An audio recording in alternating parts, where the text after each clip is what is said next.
नमस्कार. खरं तर आजचा व्हिडिओ बनवण्याचं कारण असं आहे की मी तुम्हाला आता जी गोष्ट सांगणार आहे किंवा जो व्हिडिओ दाखवणार आहे हृदयाला पिळून टाकणारा व्हिडिओ आहे. खरं तर संभाजीनगरमध्ये एका दिव्यांग महिलेला मुलीला जी त्याचं पोट भरण्यासाठी दिव्यांग असूनही पायावर उभं राहण्यासाठी मडके विकत होती आणि तिथल्या प्रशासनाने तिचे मडके तोडून तिला तिथून हाकलून लावलं आहे. तुम्ही एकदा तो व्हिडिओ बघा. है सुना ये पूरी धरती तू चलाता है, मेरी भी सुन ले अर्ज मुझे घर बुलाता है. भगवान है कहाँ रे तू, है खुदा है कहाँ रे तू.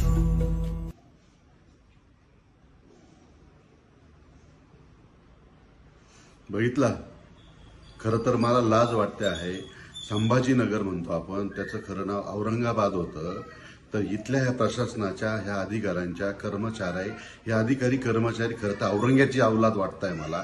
का ती दिव्यांग मुलगी आहे जी खरं तर तिला प्रशासनाने सपोर्ट करायला पाहिजे, तिला उचलून घ्यायला पाहिजे, तिला बिझनेससाठी काहीतरी व्यवसायासाठी जागा उपलब्ध करून द्यायला पाहिजे, व्यवस्था करायला पाहिजे. असं न करता ती मुलगी तिच्या परीने तिचं पोट भरण्यासाठी मडके विकत आहे आणि अशा ठिकाणी हे प्रशासन जर तिचे मडके फोडत असेल, तिला तिथून हकलून लावत असेल तर मी ह्या प्रशासनाचा धिक्कार करतो, जाहीर निषेध करतो. खरं तर ती दिव्यांग आहे, ती तिच्या पायावर उभं राहायला तयार आहे, ती तिचं पोट भरण्यासाठी रोजगार करायला तयार आहे. असं असतानाही प्रशासनाने तिचे मडके फोडले. मी या प्रशासनाचा धिक्कार करतो.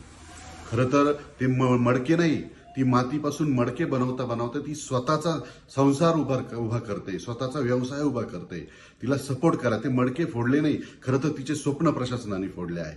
मी या प्रशासनाचा धिक्कार करतो आणि मी सर्वांना विनंती करतो की हा व्हिडिओ एवढा शेअर करा की हा मुख्यमंत्र्यापर्यंत पोहोचला पाहिजे आणि त्या अपंग मुलीला न्याय मिळाला पाहिजे. धन्यवाद.